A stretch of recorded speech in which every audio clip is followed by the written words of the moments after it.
Everyone, I'm Writz. I'm a certified professional dog trainer, and in this video I wanted to talk a little bit about what to do if your puppy is lunging at your face.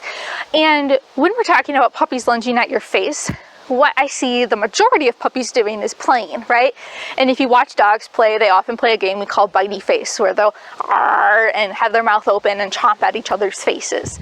And when your puppies are little, they're learning what's called bite inhibition. And bite inhibition is the ability that they have to control the pressure of their bite.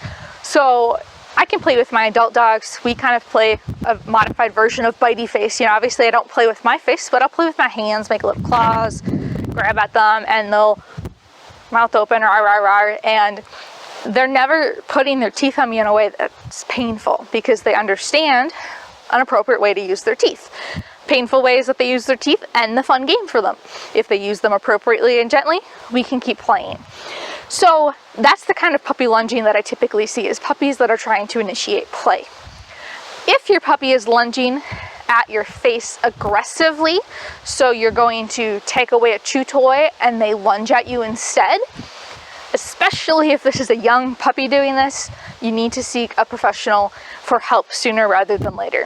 That kind of aggression is abnormal in young puppies, and we want to make sure we get a handle on it and make sure the puppy is going to be able to be a safe fit for your lifestyle.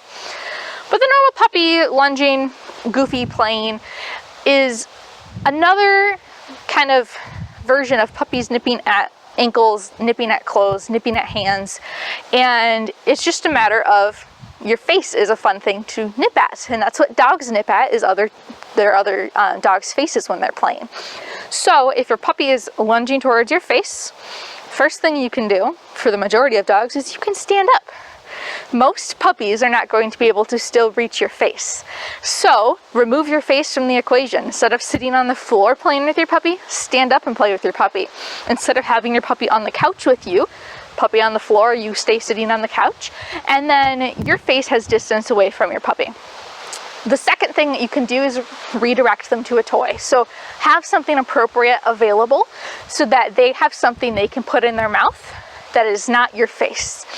And you also want to pay attention if there's certain things you're doing that are causing your puppy to lunge at your face.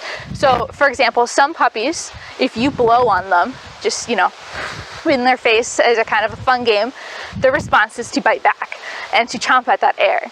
So if you're playing a game like that with your puppy and it's causing them to nip at your face, maybe you're accidentally getting an extra nose piercing out of the situation, stop that game for now until you have better bite inhibition.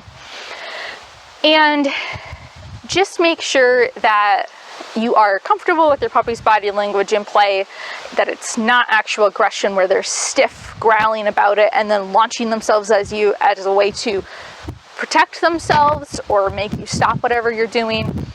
The normal puppy, puppy lunging and nipping should be relatively bouncy and goofy. So pounce, pounce, pounce, rawr, and nothing that has stiff and serious body language. So redirect and simply remove your face from the situation. You can also practice teaching your puppy a better appropriate behavior. So if they're getting excited, you can teach them to play tug of war, or teach them to play fetch, or teach them to sit or lay down or do something that's more appropriate in that situation. It is important to note that there are breed differences in terms of how often dogs may lunge at faces and bite at faces. So if you have, let's say, a Belgian Malinois or another one of the Belgian Shepherds that are typically bred for bite sports, they're much more likely to be a bitey puppy. If you go look around, you can find videos of somebody walking into a pen of Labrador puppies, and all the Labrador puppies are just paddling around, all sorts of excited. Versus if you walk into a pen with a bunch of Belgian Malinois puppies, a lot of times you just end up with puppies hanging off your clothes, because it's much more in their DNA to bite things. So it's an important reason that you should consider the breed of dog that's fitting with your lifestyle. And if you already have the dog, consider their breed history as far as figuring out what's a normal and average bitiness for your puppy. For more tips and tricks, check us out at houndgames.com, and don't forget to hit subscribe.